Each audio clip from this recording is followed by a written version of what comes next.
story of Peter Pan. You can read along with me in your book. You will know it is the time to turn the page when you hear the chimes ring like this. Let's begin now. All of this has happened before, and it will all happen again. But this time it happened to Wendy, John, and Michael Darling.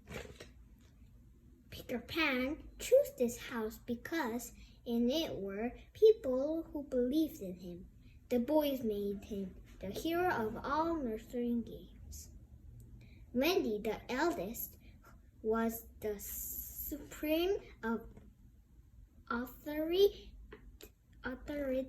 to Aunt Peter Pan. Peter Pan is a boy who decided never to grow up. He lives far, far away in Neverland. Every night, Wendy would tell her brother's story about Peter Pan's marvelous adventures with pirates and Indians.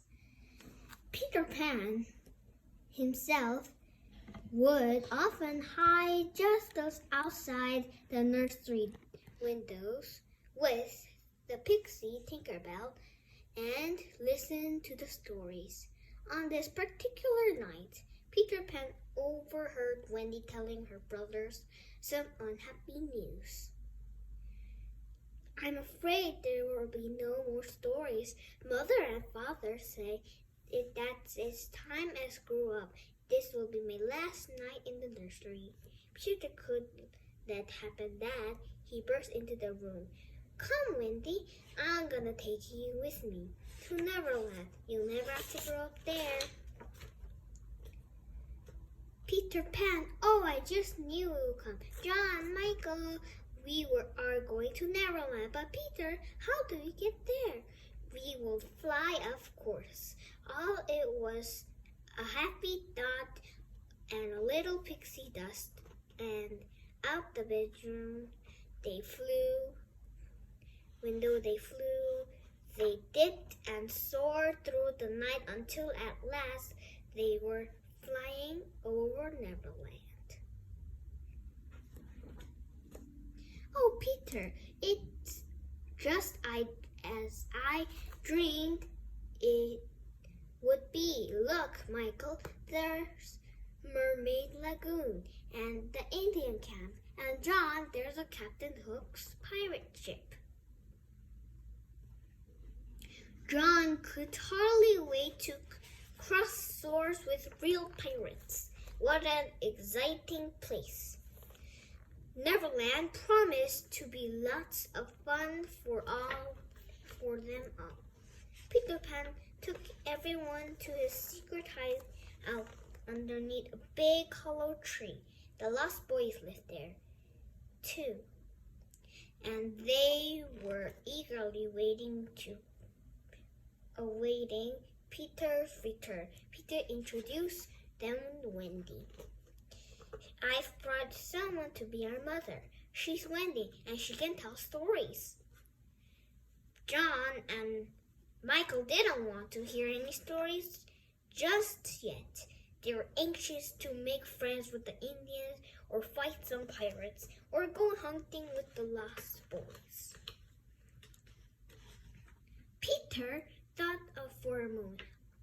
"No, I know. Let's visit the Indian camp. John, you lead the way." Usually, the Indians playfully captured the Lost Boys. But this time, the Indian chief was much too upset to play games. His daughter, Princess Tiger Lily, was missing. She had been kidnapped by the infamous pirate Captain Hook. "This is my plan," said Hook to Tiger Lily.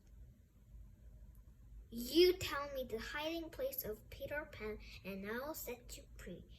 But Tiger Lily would not betray Peter's secret.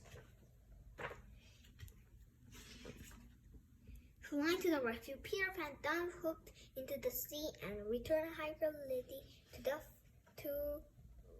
to her father. Captain Hook was furious. "Blast that Peter Pan! I'll trap him if he's the last thing I do. Now let me see. I've got it. I'll kidnap the brats and he call friends and hold on to me in the ship. Then Pan will have to come to me. While Peter was away, Captain Hook captured Wendy, John, Michael, and the lost boys. The children were taken to the pirate ship and tied to the mast. They listened as Hook told them their fate. Now, my fine fellows, which would it be? Will you all turn pirates, or do you want to walk the plank and fall kersplash into the sea? Wendy proudly shook her head. We will never become pirates. Peter Pan will save us. Captain Hook sneered at Wendy. So you think Peter Pan will rescue you, huh? All right, you walk the plank first. The captain's boys watched until she fearfully as Wendy walked bravely off the end of the plank. But Wendy's faith in Peter rewarded. He swooped down and saved her from the sea. Captain Hook was furious. You won't fight me man to man. You always fly as a cowardly sparrow. No, calls Peter Pan a coward. I'll fight you, and with one hand with my back, you codfish. You win, Pan. I am a codfish. And Peter chased Hook and his pirates off the ship. Now I'm the captain of the ship, cried Peter, and everyone cheered. Well, shall we sail? But Wendy was beginning to feel a little homesick. Actually, Peter, it's the time we went to our mother and father will be worried if they're finding us missing. Peter would like his guests to stay here longer, but he knew Wendy was right. We'll fly you back in the ship. Raise the anchor.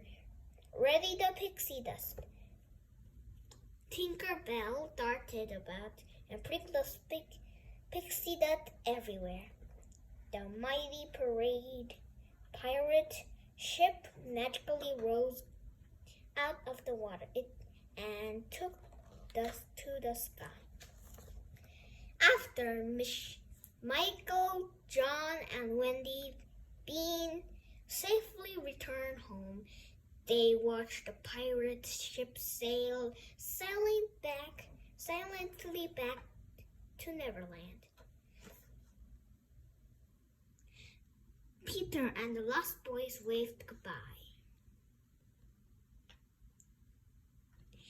They aren't ready to grow up yet, explained Wendy, but she put John and Michael to bed. Then she settled her to a last night in the nursery. Wendy was smiling as she slipped into sleep.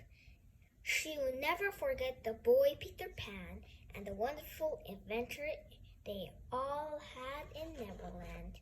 The end.